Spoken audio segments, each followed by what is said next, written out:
नमस्कार, स्वागत है आपका संवाद 365 में। आपके साथ मैं हूं दिग्विजय सिंह चौहान। हाजिर हूं उत्तराखंड की खबरों को लेकर।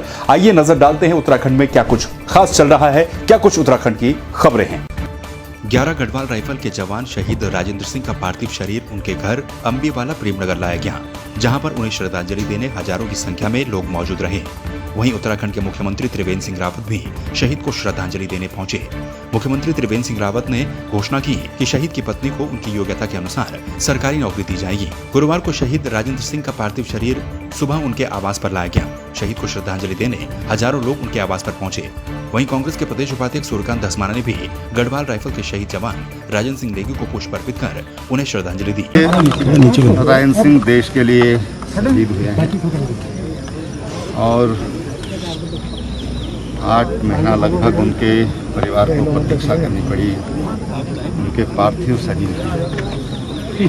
अब कितना प्रताड़ना भरा रहा होगा इस परिवार के लिए। मैंने उनकी धर्मपत्नी को तब भी देखा था, मैं अस्पताल में उनको मिलने गया था, उनके पिताजी से मैं मिला था। बहुत लंबा धैर्य उनको धारण करना पड़ा, लेकिन हमारे उनके जो साथी सैनिक हैं वो उनकी देह को ढूंढ कर लाए हैं, जो 8 महीना तक लगभग बर्फ में दबी रही। हमारे उनके प्रति, उनके परिवार के प्रति पूर्ण सहानुभूति है। शहीद को श्रद्धांजलि है।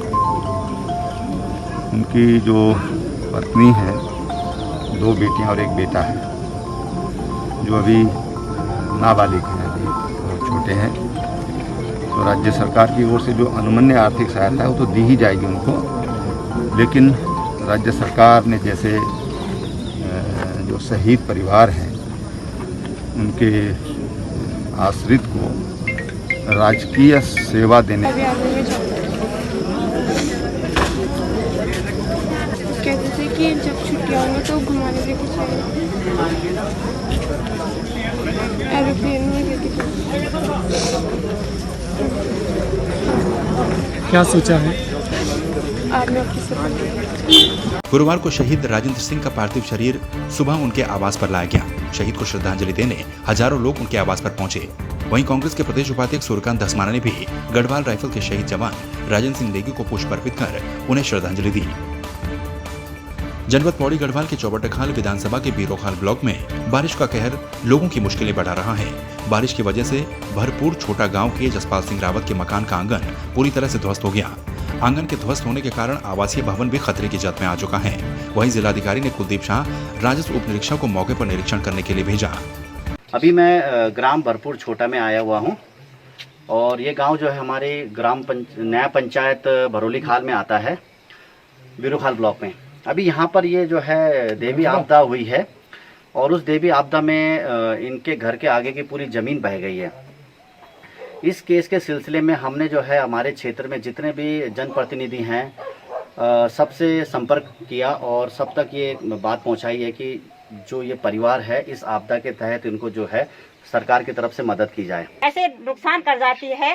पूरी मक्की बो रखी है मैंने, ये मेरे सारे खेत ये मेरे ही हैं और अगर मेरे इतने खेत नष्ट हो गए, इसमें भी कोई अगर एक्शन नहीं लेता, इस पूरा मकान जा रहा है, इसमें कोई रिएक्शन नहीं कर रहा है कि यहाँ कोई आए या इसके लिए कोई मदद करे, तो हम आगे की क्या उम्मीद कर सकते हैं। गुरुवार को प्रातः 11 बजे जिलाधिकारी मंगेश किरड्याल ने टिहरी जिला कार्यालय प्रांगण में कलेक्ट्रेट के कर्मचारियों को सद्भावना दिवस पर शपथ दिलाई। वहीं जिला मुख्यालय के अन्य कार्यालयों सहित जनपद के क्षेत्रीय कार्यालयों में भी सद्भावना दिवस मनाया गया। इस दौरान अधिकारियों और कर्मचारियों को सद्भावना एवं भाईचारे से एक दूसरे के प्रति अच्छा व्यवहार रखने की शपथ दिलाई गई। गौरतलब हो कि देश के पूर्व प्रधानमंत्री राजीव गांधी के जन्म दिवस को सद्भावना दिवस के रूप में हर साल 20 अगस्त को मनाया जाता है। अनलॉक 3 की गाइडलाइन जारी होने के बाद बैंड बाजा व्यवसायियों ने सरकार की कार्यप्रणाली से खफाव कर हल्द्वानी में बैंड बजाकर अपना विरोध जताया। ऑल इंडिया कांग्रेस कमेटी के सदस्य सुमित हृदय की अगुवाई में बैंड बाजा कारोबारियों ने सरकार का विरोध करते हुए कहा कि सरकार ने कारोबार की तरफ से लोगों की बैंड बजा दी है। वहीं उन्होंने बैंड बजाकर सरकार को चेतावनी भी दी है। उनका कहना है कि उनकी रोजी रोटी पूरी तरह से छीन चुकी है, जिससे अब वो आत्महत्या करने को मजबूर हो जाएंगे। मानवता के आधार पे हम लोग को स्वीकार करा था। अब जब सरकार ने सारे काम खोल दिए गए, धीरे धीरे सभी को सरकार ने अनुमति दे दी है, तो हमारे लिए ही क्यों अनुमति नहीं है? हम ही क्यों हैं मुखमरी के आधार पर? क्यों हमें सरकार आत्महत्या करने में मजबूर कर रही है? इस सरकार ने आम आदमी का, व्यवसायों का पूरी तरीके से बैंड बजा दिया है। और आज देखिए कितने दुर्भाग्य की बात है कि बैंड वाले पहली बार ही आ रहे हैं और बुद्ध पार्क जो हमारा धरना स्थल है यहाँ पे बैंड बजा रहे हैं। कब तक दिहाड़ी, मजदूरी और उधारी पे इनको जीवन बिताना पड़ेगा कोरोना काल में? बड़ा चिंता का विषय है। जो राहत पैकेज मिला उसमें इनका हिस्सा नहीं है, ये इस देश के नागरिक नहीं है। हल्द्वानी के सुशीला तिवारी अस्पताल में हो रही अव्यवस्थाओं और स्वास्थ्य सुविधाओं में हो रही लापरवाही के विरोध में हल्द्वानी के व्यापारियों ने काली पट्टी बांधकर विरोध जताया।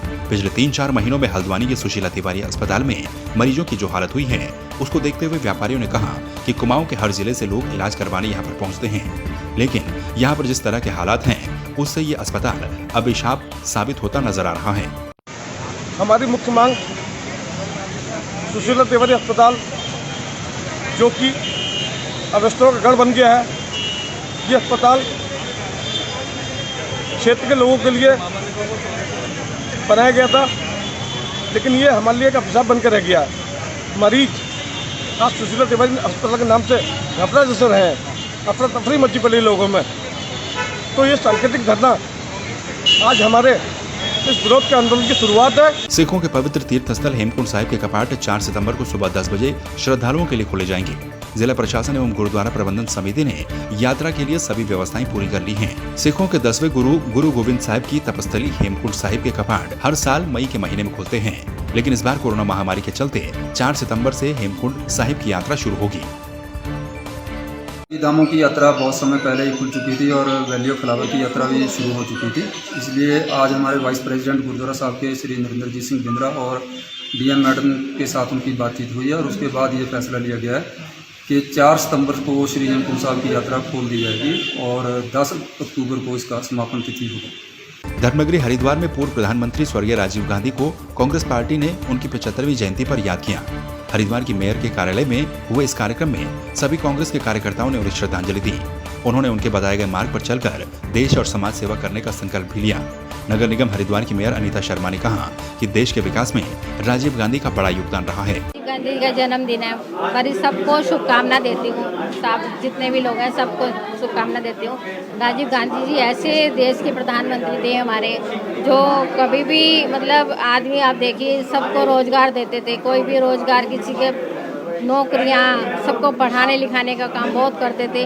राजीव जी के जन्मदिन के अवसर पर घोषणाएं तो कुछ नहीं की गई, उनका जन्मदिन मनाया गया और श्रद्धांजलि दी गई उनको। सभी कांग्रेस जन और सभी पदाधिकारी यहाँ मौजूद थे और सभी ने उनको श्रद्धांजलि दी और इस मौके पर उनको याद किया गया और उनके कार्यों को याद किया गया जो उन्होंने देश को दिए। हरिद्वार में संवाद 365 की खबर का असर हुआ है।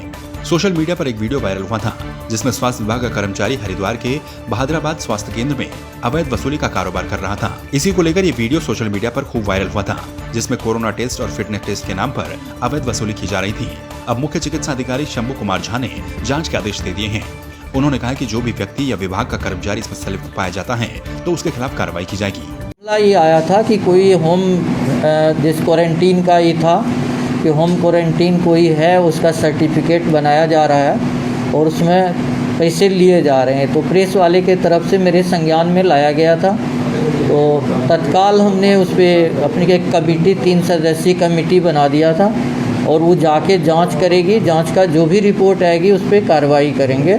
तो आपने देखा उत्तराखंड में क्या कुछ खास चल रहा है, क्या कुछ उत्तराखंड की खबरें रही। एक बार फिर से आपके सामने हाजिर होंगे उत्तराखंड की कुछ और खबरों के साथ। तब तक के लिए आप बने रहिए संवाद 365 के साथ। नमस्कार।